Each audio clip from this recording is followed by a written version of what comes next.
But what makes Nintendo so special?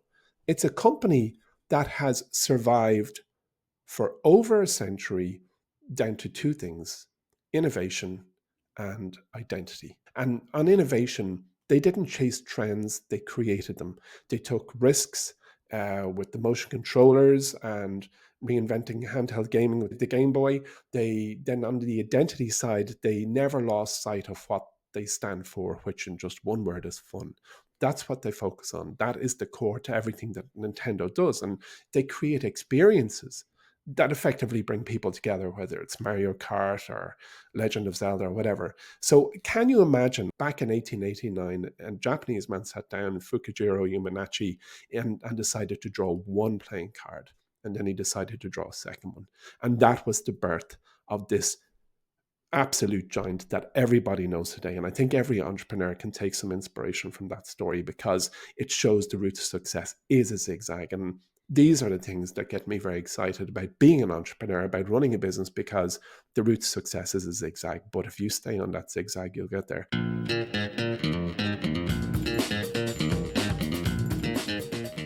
This episode of the pod is proudly sponsored by Cadiz Inc. It trades on the NASDAQ under the ticker CDZI. Cadiz is a transformative water resource company that is making a significant impact with its $5 billion in water assets and $173 million in cash. The company is currently constructing a massive water pipeline, the largest in the southwest, which is designed to ensure reliable water access for the region. Cadiz is actively combating the water crisis with game-changing infrastructure projects and strategic partnerships. Under the leadership of visionary CEO Susan Kennedy, who previously served as Chief of Staff to Governor Arnold Schwarzenegger, Cadiz is set to provide innovative solutions and substantial value to both its shareholders and the communities it serves. Always doing your own research before making any investment decisions. The information provided here is for informational purposes only and should not be considered financial advice. Emmet, how are we getting on? Howdy, Mike. How you doing? I'm good. It's the first real wintry kind of week set in, isn't it? It is. We had a record-breaking November, allegedly. The first half of November was the warmest on record. And then here in Dublin, the rain dropped heavily for the first half of this week. And now it's blue-skied, frosty, and very picturesque. So I'm happy with it. Sure, what the heck? Yeah, I don't know. Has to be. When you're doing your morning walk and you start skidding around the place, it just kind of gives you that. Oh, right. EBGBs a small bit. Now, you see, that's the problem. There's no crosswind in the gym. You just need to get yourself a treadmill. You don't have to thaw the treadmill out. Yeah. Mike, I thought it'd be interesting or kind of refreshing for us to do a piece this week that's a little more evergreen than the latest blast of news from America or Tesla or Apple and all the usual suspects. So I tried to find the most interesting, untold story about a company that everybody knows. So a bit of a mouthful, but you teed it up well though. And you didn't when you were offering this in the kind of meeting, you didn't really tell me the company yet, so I was intrigued. Yeah, well, one hot candidate I passed on was Kodak, which everybody knows was a pioneer of photography, and it dominated the industry across the 20th century. And then it really faltered in the digital age, despite the fact that they invented the digital camera in 1975. And I think the Kodak case study is a giant big MBA thing that people study. And it's a little bit on the boring side, because it really is about how a business failed to innovate and keep up with current trends and foresee where the market is going. So I thought about a few different companies, and the one I landed on was the Japanese gaming giant Nintendo, maker of Mario, Zelda, and Pokemon. Mike, here's a quick question that's unfair, but you do have a good sense for these things. When was Nintendo founded? I suppose the 70s at some point. It was way older, actually, and it was actually 1889. Wow. In the bustling city of Kyoto in Japan. They didn't have Game Boys in the 19th century. Well, they had the precursor to Game Boys. It was invented, the business was founded by an entrepreneur called Fusajiro Yamauchi. Sorry, I have it written here in front of me, and I'm probably going to falter over it. a few times, but Fusajiro Yamauchi, who decided to launch a business called Nintendo Koppai way back when. And what did they make? Well, obviously they didn't make Game Boys, but they made what's known as Hanafuda cards, which are these really beautiful handmade playing cards that are used in a traditional Japanese game. So their roots began in gaming Yeah, all the it's way always back in been a gaming 18. company in some Always form. been in gaming. Yeah, that's right, exactly. So, but these Hanafuda cards, there were no ordinary playing cards because interesting Western style playing cards, the likes of which we're all used to, the 52 card deck, had been banned in Japan in the 17th century because they were associated with gambling, of course. But when Hanafuda cards came along, they flew under the radar.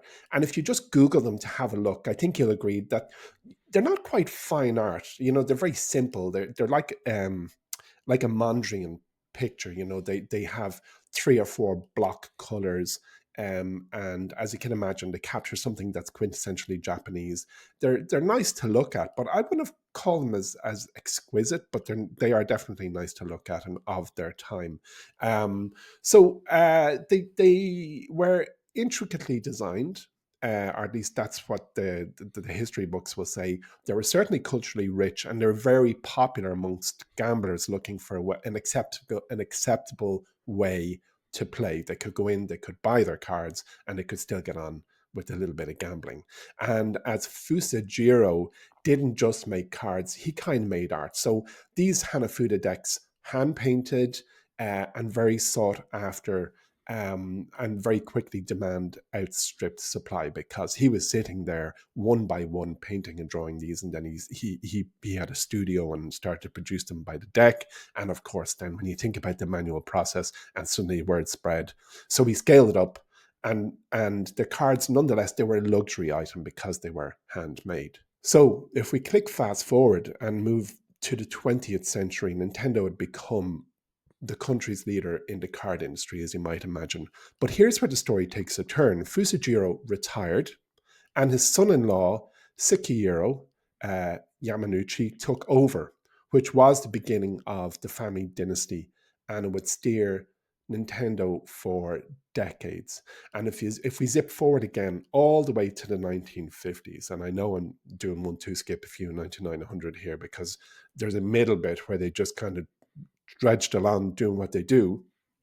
But under Hiroshi Yamanouchi, who was Sekiro's grandson, Nintendo made a really big and bold decision to embrace Western culture. And what they did was they licensed characters from Disney for their playing cards. And this was a huge move because Hiroshi realized that family-friendly cards would open up new markets, and it completely worked. So Nintendo became the go-to brand for traditional gamblers with the traditional cards, and then parents looking for wholesome card games for their kids. And I think in Japan that there is an appeal to that kind of, certainly in the 1950s, there was a mystique to Disney, there was a mystique to the United States. It kind of was this other land, this other Japan, a Western Japan.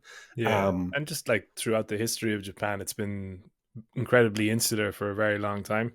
Oh yeah, And they didn't want mandated. outside influence at all.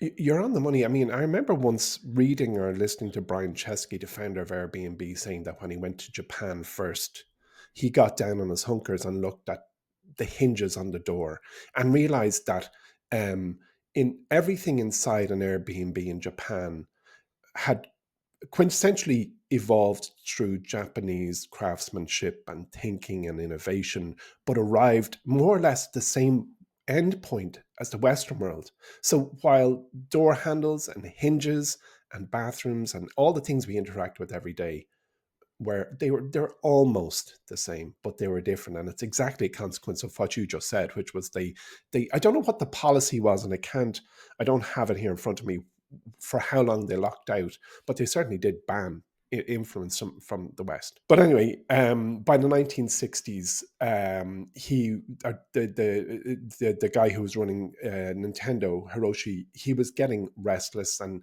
playing cards were profitable, but they were certainly limited. And Yamauchi wanted Nintendo to be much bigger card company. He wanted to innovate. He wanted to transform the business into something far bigger than the go-to brand for playing cards.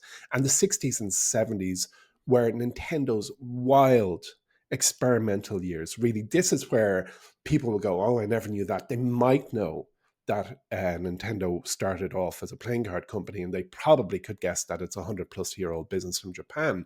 But really, the 60s and 70s, almost like some kind of like student trying to figure out what to do with their life. It was a very experimental phase. Like, for example, Nintendo dabbled in running a taxi service, which they quickly retired. But there was Nintendo taxis. They even opened what's known over there as love hotels, which Oh, are short-term romantic getaways. Is probably short-term getaway. it's exactly Emmet, a could you really elaborate on this short-term romance you're being so eloquent about? well, that particular business, Ferrari, didn't last long, if you excuse the expression. So they also kind of they had, I don't what I genuinely don't, I can imagine what a love hotel is. I presume it's rent per hour type affair. But to think Nintendo Yeah. went into that business is just Themed unbelievable. rooms and stuff. You got the Mario room, the Princess Peach suite. I'll have the Zelda room, please. So anyway, they even got into instant rice. So like, think Uncle Ben's. Like, there was Nintendo rice, but again, no dice for quickie rice. Like, they really worked through various different business models, as you can see, with taxis and hotels and rice and all the rest. But listen up, people of my age. In fact, I don't even know, Mike. You might remember this because I don't know how the half life, but this is going to hit a nostalgic chord. When I was a kid, there was a toy called the Ultra Hand, which was this plastic extendable claw. And it became a surprise hit for Nintendo.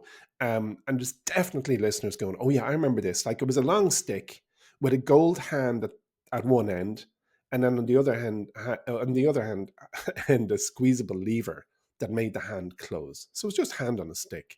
I remember it well. My cousin David had one, and thanks to Dave and other claw owners, for the first time, Nintendo had a taste of success in the toy market. Do you remember that hand, Mike? No, this thing's Yeah, before my I mean, time. it is. I mean, there was nothing to do with it except enjoy it. Like, you looked at it and you squeezed the lever and the hand closed. The hand was very realistic. It was like a gold robot hand.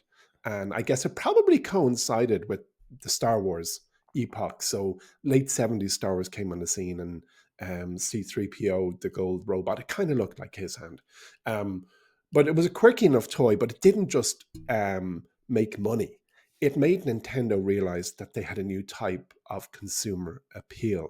So the 70s really is where things started to get interesting, because Hiroshi Yamauchi noticed the rising popularity of lo-fi electronic games. I mean, it was the theme of the 70s. It was the rise of, not quite Silicon Valley, but certainly gaming industry. Yeah. And he made their decision that changed Nintendo forever. He hired a young industrial engineer called Gunpei Yokai, who had a passion for messing around with electronics, and to economize on detail, because I don't really have the detail other than know this kind of visionary young lad came into the company. He invented the Game and Watch series for Nintendo. And these were like handheld devices with very simple LCD screens that should let users play games like Ball or Donkey Kong on the go, and they were effectively the great grandparents of the Nintendo Switch. Yeah. So the real game changer, I would think, for Nintendo was arcade machines. In 1981, they released a cabinet game called Donkey Kong, who we've all heard of, and I'd say most of us have seen, and it was an instant hit. Donkey Kong introduced the world to a little Italian plumber man called Mario. And and actually The back rest is then, history. yeah, the rest is history, and so the Nintendo autobiography was written. But at the time, Mario was called Jumpman. But a fun fact, he was actually named or sorry, he was inspired and named after the real life landlord of Nintendo in their offices, whose name was Mario Segal. And apparently he was very persistent about rent. So when you look at Mario on screen, he's every stereotype I would imagine Italians would just roll their eyeballs. It's like if you talk about a stereotype Irish, it's like a ginger beard rolling around fighting with each other outside a pub, you know. Yeah. They've done the equivalent with Mario. So anyway, it was designed after a real person. So Donkey Kong wasn't just a success; it was a complete phenomenon, and it I guess brought Nintendo up a few levels, powered up their gaming as a reputation as a rising star in the video game world, and was one that suddenly starts to bring them right into the consciousness that they occupy today. So in 1983 they launched, and this was so innovative at the time. 83, we're talking nearly 41, 42 years ago. They launched the Nintendo Entertainment System, NES, in Yeah. Japan. Have you heard of this one, Mike? Well, this harkens back to Leave Insert days, but I remember Oh, if anyone did technical graphics in the Leave Insert in 2010, you had to. I think it was the first year we had a CAD project. You had to design a yeah. gaming controller, and Really? everyone lost their minds trying to design a PlayStation controller. And I did a NES, which was just a square block with a couple of buttons on top. So I have a I think that sounds just all that's all that was required. How'd you get along, by the way? oh, I don't think they could give me an A for that. I Yeah. just did a cardboard Well, box. NES was known as Famicom at that point, and it was that where they started to enter into people's homes at Yeah, scale. And with NES, Nintendo didn't just do hardware, they created the whole ecosystem, which, thanks to Apple today, we all know is a very, very valuable thing to do. It's because they started to have strict licensing systems for third party developers, which ensured the control and ensured that they protected their brand. Exactly like we see with Apple today. If you go to design an app, you obey the Apple rule book, you publish an app to their store. If it doesn't obey their rule book, you're kicked off. And this basically was the Nintendo playbook from 1983. And like we can't forget that the games like Super Mario Brothers, which released in, I think it was 85, it wasn't just a hit. At that time, it was a complete cultural icon. And when I was a kid, if you knew somebody with a gaming console, if you didn't have one yourself, it was like a magnet in the community. All the kids would go yeah, there and of course. play. Yeah. So in the late 80s and early 90s, that really was Nintendo's golden years. I remember I lived in Maine in 1988, North America. And we all used to go around to this Vietnamese family's house, my cousins and I, to play their Nintendo. And there was a there was a language barrier, but we were just so engaged in this game. I mean, it was huge. The Nintendo brand was ginormous. Now it's diluted because we have all those other things. So anyway, after NES came Super Nintendo or SNES, which brought legends to the fore like Zelda, Super Mario World, and then along came the Game Boy, which I'd imagine our younger listeners are going, "Oh yeah, I do. At least I remember that one." And Yeah, this was that their would be portable. my Yeah, generation's connection to Nintendo. I think was yeah, the original Game Boys and Pokemon and all that stuff. yeah. They always had a console that wasn't amazing, but was a lot of fun. Like they were never trying to be on the bleeding edge, and I'll touch on that in a minute. So this kind of Nintendo Game Boy was their portable device, and it was I think that kind of introduced the world to Pokemon, which I suspect is older, but it's a franchise that it's in its own right. It's one of the most successful franchises in entertainment history. We could do a full podcast series on Pokemon alone. No, 100%. But here's the thing. I mean, you're right. I mean, so Pokemon, most kids, I think, over the last, going to say 20 years, probably engaged with Pokemon at some level, whether they're collecting their cards or doing Pokemon Go or whatever. But like, it's a huge brand in its own right. And really, when I was reading up and studying on this piece, it reminded me of Grand Theft Auto and that franchise and its strength for Take-Two Interactive or Rockstar Games. Like Yeah, that is going to deliver for generations something that you just can't suddenly develop in a business, which is nostalgia, you know? 100% the nostalgia factor of it. And I would say even for something like Pokemon, even more so because you would have started at a younger age. Like Yeah, yeah, like that's right. the Pokemon Go phenomenon that happened when was it 2020, 2021, whenever it was. Yeah. No, it was before that. Yeah, It it was, was. it It was was, it before was. that. But It like was. It's fun. that only that I'm positive that only became popular to the extent it did because so many Hmm. people had such fond feelings of Pokemon from back in the day, and it was kind of harkening back to, oh well, do you remember when we were doing this, and this is what we imagined we were doing when we were 7 or 8, and this is what we kind of Yeah, dreamed of a small bit, like them flaking around and trying to catch Pikachu's and all the rest. Like, it was funny because Pokemon Go was a franchise actually not owned by Nintendo. I think they just licensed the characters out to a third party who decided to make the game. And there's videos you can see online of people rushing yeah, in a very, very famous square in Tokyo. I don't know what it's called, but there was literally like a crowd rush to find some strange, unusual Pokemon that was hiding in a corner, and they caught it on video, and just thousands of people doing a rush. But this was, I guess, to capture the. Uh, I suppose it's only just an anecdote to show the cultural phenomenon that is yes, Pokemon. exactly. But as I always say, Mike, no business is perfect, and the route to success is definitely a zigzag as opposed to a straight line. To think that this started out as a delicately hand drawn card game company, and now we suddenly are talking about thousands of people doing a mosh on some square in the middle of Tokyo City is quite the journey.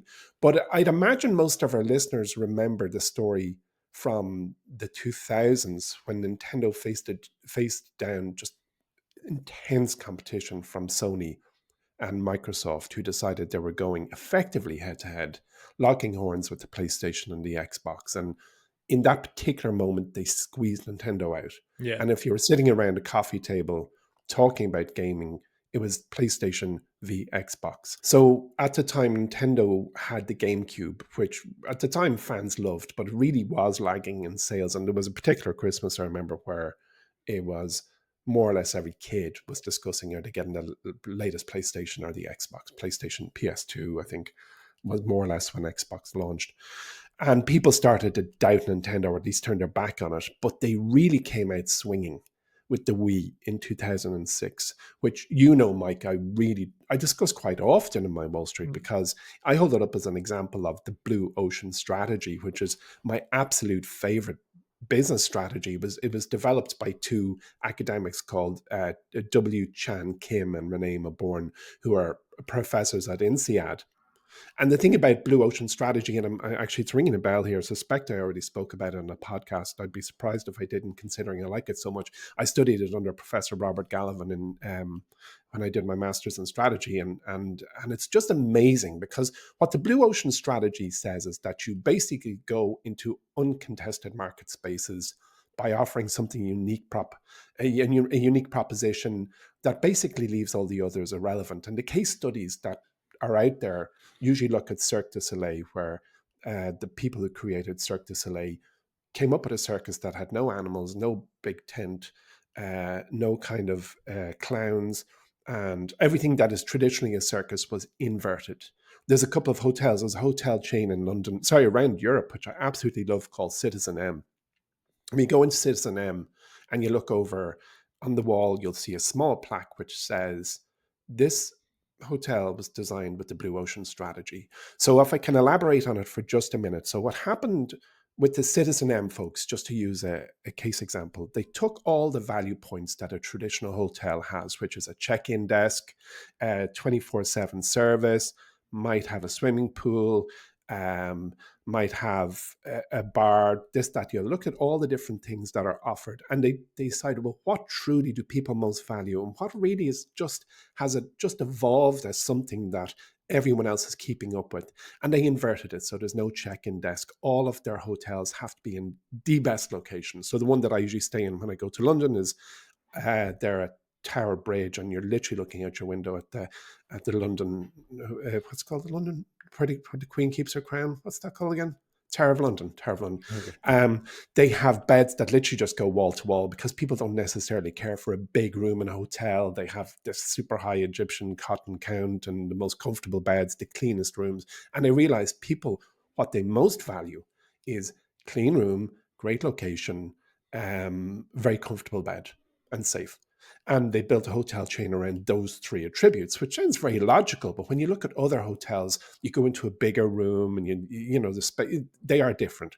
Yeah. Bringing it back to Nintendo, this is what they did with the Wii. They looked at the Xbox and the PlayStation, who are literally at each other's neck, and you have to sit on your fat backside to play the game. The consoles were the same shape, the games were the same, the graphics were the same. And they said, with the Wii, you have to stand up. You have to shake your arms around. The graphics are not very impressive. The sound, we don't have any famous actors on our games. There's no famous musicians. So they inverted, because they said the only thing that matters is fun when somebody buys one of these things. And they absolutely nailed it with the Wii. And I think it's one of the best examples of the blue ocean strategy that I've read up on, and I've read a few of them. So that was the Wii, and they managed to create an uncontested product. You'll remember, most of our listeners will remember when it was Xbox v PlayStation.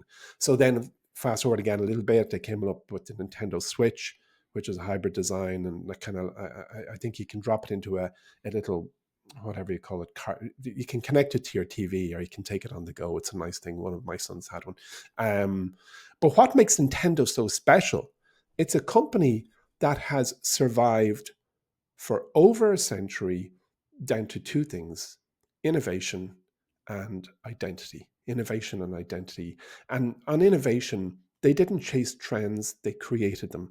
They took risks with the motion controllers and reinventing handheld gaming with the Game Boy. They then, on the identity side, they never lost sight of what they stand for, which in just one word is fun. That's what they focus on. That is the core to everything that Nintendo does. And they create experiences that effectively bring people together, whether it's Mario Kart or Legend of Zelda or whatever. So can you imagine, and I suppose I'll wrap this story up, but that very first playing card, one day somewhere back in 1889, a Japanese man sat down, Fukujiro Yamanachi, and decided to draw one playing card. And then he decided to draw a second one. And that was the birth of this absolute giant that everybody knows today. And I think every entrepreneur can take some inspiration from that story, because it shows the route to success is a zigzag. And these are the things that get me very excited about being an entrepreneur, about running a business, because the route to success is a zigzag. But if you stay on that zigzag, you'll get there. Today, Nintendo has a market capitalization of $62 billion. It's a giant. It is floated on, it's floated on a couple of markets, but primarily it's over the counter, funnily, in America. It's OTC, over the counter, and its ticker is NTDO. When you see a Y on a ticker, it means it's an ADR, American Depository Receipt, and 5 letters indicate that it's OTC.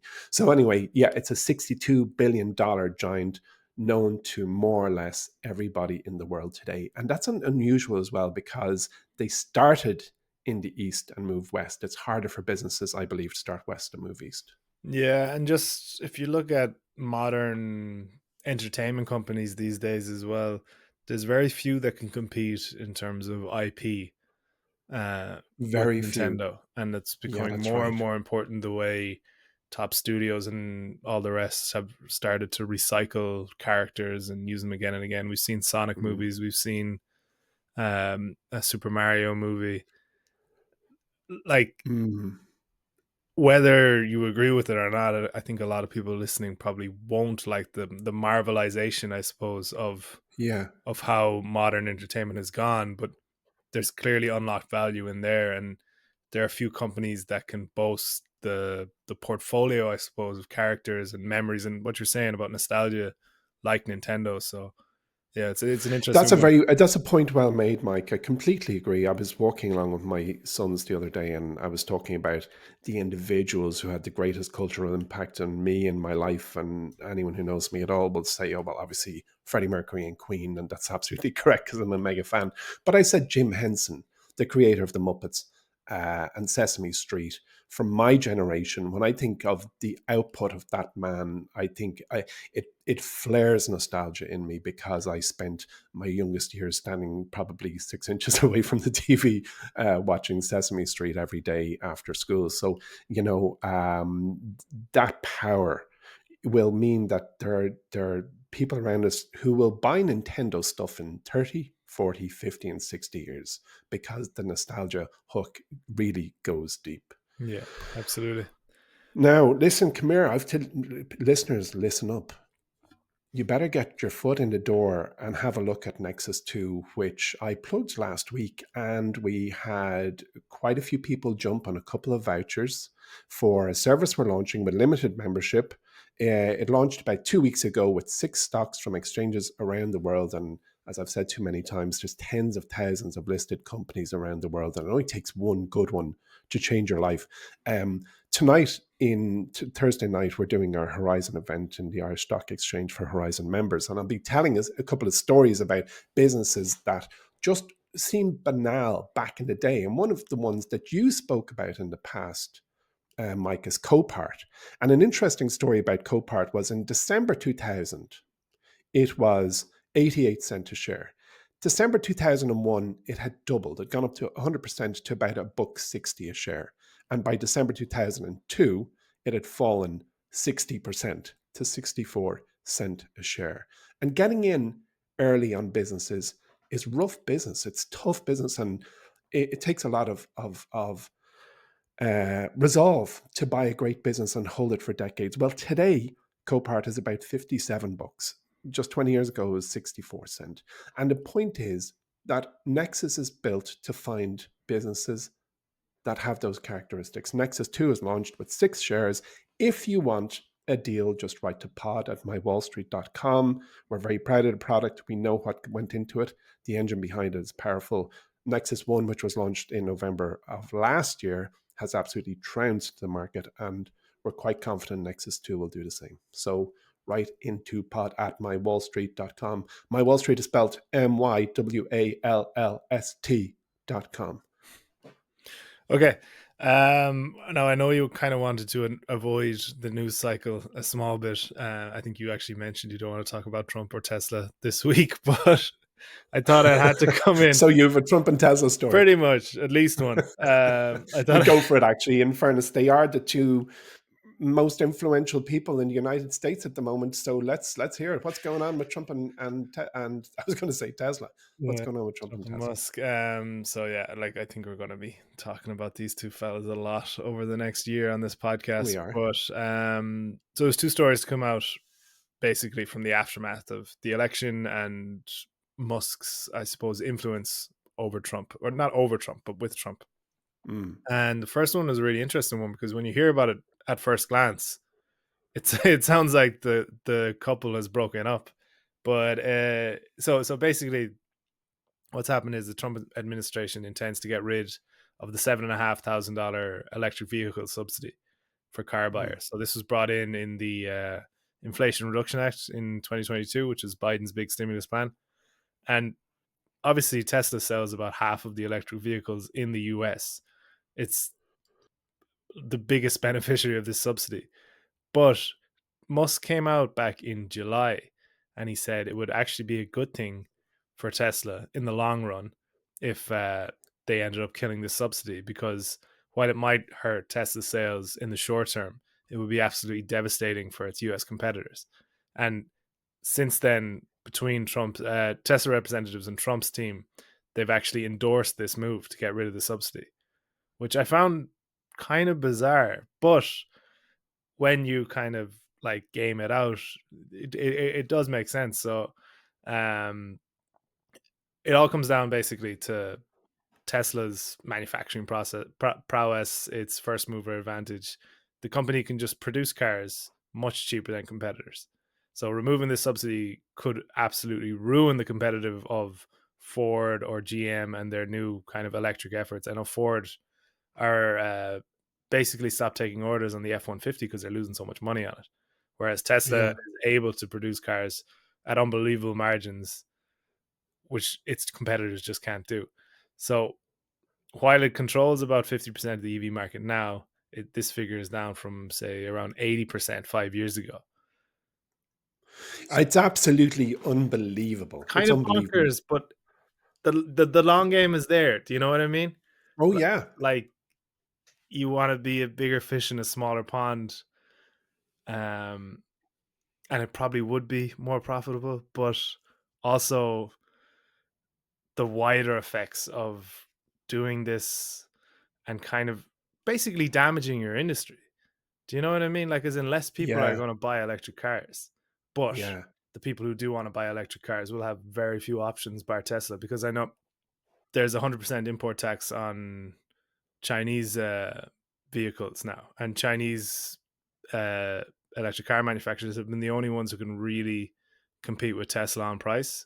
Definitely compared to American competitors. I know there are European manufacturers too, but it seems like Musk foresaw something like this happening and is kind of being like, okay, well, how can we deal with it, and how can we turn it into a positive? And it's essentially ring fencing the US market in a sense. And Hmm. it's very strange tactics. I'm not sure exactly how beneficial it will be in the long run. Like, as in, are you damaging an industry? Because Trump is laughing. Really, he's getting to please all parties because he's got a new energy secretary who's coming from an oil company. He wants to keep all the basically internal combustion engine car manufacturers in the US happy, while also keeping Hmm. his new best buddy happy by saying, okay, well, also Tesla is probably going to benefit from this, even though the EV industry as a whole and climate change as a whole is going to suffer. I don't know. It's strange. Like, as in, for a Tesla shareholder, how do you feel about seeing this kind of? I don't want to call it short termism either, but it kind of goes against what Tesla represents, or did represent, anyways. It is a fascinating. It was you who pointed this out to me because when the stock popped the other day, and it was apparent that this 7.5 grand subsidy was going to be taken away, it didn't make any sense to me. And it was in conversation with you where you got the hand puppets out and explained to me the bigger picture thinking. And I think for a start, by the way, to our listeners, you should give your family a pop quiz if they don't listen to this show. Why did Tesla shares go up after a 7.5 grand electric vehicle subsidy was removed? And let them all think about that. And when you unveil the answer, it's because the competitors, whether the big ones like Ford or General Motors, will get uncompetitive in the electric space, and or smaller ones will go bust, Yeah. is a really nice debate to have with your family. But to your question, Mike, how do I feel about it? Well, Tesla is one of my biggest assets, and I hate to fumble in the greasy till, but for me, I think it's great. It's one And of the best. that's a legitimate, like, don't Yeah, be, yeah, yeah. I'm very happy with that. I mean, it's one of the recommendations in Horizon. One of the best performing recommendations in Horizon. And I believe that in Tesla, it's $1 trillion business today. But I believe, I never thought we'd see $10 trillion business, or heavens, a $50 trillion business. But I think we will in our lifetime. And I think Tesla will be one of the 10 or $50 trillion businesses. This is just another step in the story. It's a long ladder of chapters in the story. But I thought this one was fascinating. But you're right. I'd love to see how ultimately the medium term Yeah. is going to play out, because it will hurt short term numbers, but in the long term, I think we're going to see something far better for Tesla. Yeah, yeah. And then just a second point, I won't go into in as much detail, but apparently Trump's team is looking to self-regulate, regulate self-driving cars very quickly into his administration. So it got in. What does that imply, Mike? I mean, give me more on that. Well, like, as in, it's going to try to remove the roadblocks essentially that are in place, or Ah, I wouldn't even say roadblocks, because the laws haven't developed enough for the mm, technology, if that makes sense. But Trump is mm. gonna, like an awful lot of his intentions, like, deregulate essentially. So his team reached out to the transportation department, according to Bloomberg, and they're looking to develop a regulatory framework for self-driving vehicles. So it's not surprising to hear someone like this when we Yeah, see him and Musk buddy up in the way that they yeah. did. It's interesting. This is probably more of a boon to Google than Tesla because Google's Waymo vehicles are road ready now. They're already operating in certain areas. Tesla's full self driving or FSD isn't at that level yet. It probably will be eventually. According to Musk, it's happened. It's going to happen next year for every year of the last 15 years. But Mm. um, it is just interesting to see it play out so fast. That It is, yeah. And it is why America is I mean, it's the gilt edged global standard on innovation because the atmosphere always adjusts for the new big thing. Because these are seismic technologies, they're not small things. Self driving cars or CRISPR as a technology. The thing that stands in the way of people who think about it is, oh, regulation. What about this? What about that? But America always finds a way to regulate quickly uh, for the greater good, I would hope, of humanity, or at least of the customer and the company. So I'm keen to watch what happens, but I have to say I have a front row seat on the balcony of ignorance when it comes to those kind of things and the regulation of FSD. I'm just going to be a customer of what happens. My thought won't go too deep, other than, oh, that's quite interesting. yeah, yeah, but it's just like it's what we predicted last week when we were talking about the Trump trades and how much Mm, Tesla and Musk are benefiting from it. It's gonna get a bit incestuous, I'm sure. mm. But yeah, I thought they were just worth pointing out and bring the mood down after we talk about a very uplifting Nintendo story for I actually 25 minutes. I feel quite happy about what you've just told me there. Between the subsidy It's going fair and the enough. FSD coming in house, I think great, brilliant, bring it on, let's do it. It's funny. I was watching a video, or the week Saturday before last. I was at the Nevo event, the electric car event, Oh run yeah, by yeah, my friend with our buddy. Derek Riley, Yeah. exactly. When I was at it a year ago, it was of size, small enough size where I could walk up to Derek and go, "Hey, Derek, how's it going?" And we'd have a chat and bumped into his partner and all the rest. This year, it was huge. It was huge. It was brilliant. Honestly, people should go next year, or if he does it in 6 months' time, it's free in. You just have to register for a ticket in advance, and every single EV under the sun was there. And I was quite taken by the Polestar 4. I thought, geez, that's cool. I sat into it. It looks nice. It's gadgety. It's got a nice shape. But when I thought deeper about it, it was like, why would I go to Polestar when Tesla has this AI advantage? Like, by the way, I'm not buying either. But if I was buying a Model 3 versus a Polestar, now Polestar 4 is about twice the price of a Tesla 3, give or take. But while it has some beautiful designs, you just think, really, do you want to go with the guys who are not Tesla? So when FSD is just rolled out and switched on, I just wouldn't be too keen to have the other guys' cars. I just really, so Tesla, and that was just, I mean, an anecdote doesn't make data. One person's thought process obviously is not everyone's. The show was full to the brim of beautiful vehicles that everyone will choose from, but that would be just my thought process. Yeah, no, it's interesting. Well, there's one fact that might happen now soon is that Polestars won't be selling too many in America. That's for sure. Oh yeah, that's a fact. Yeah. Yeah, that's a fact. And also, I was watching afterwards a video by Derek, which was they're built on the Geely chassis, but Geely and Polestar have now had a divorce. Like they've completely divested it because oh no, sorry, I'm getting my wires crossed. No, scratch that, folks. Volvo have divested it. Geely is a big shareholder in Okay. Polestar. Yeah. Never Yeah. Yeah. mind, never mind. Yeah, Okay. I think right. we covered everything in the show. Just a reminder, if you want to get involved with Nexus 2, it's pod@mywallstreet.com as well. Emmet, thank you very much for joining me. And everyone, thank you very much for listening in. Make sure to leave us a review. Send us on to any friends you think might be interested in the podcast. It does help us out. Okay, we will talk to you next week.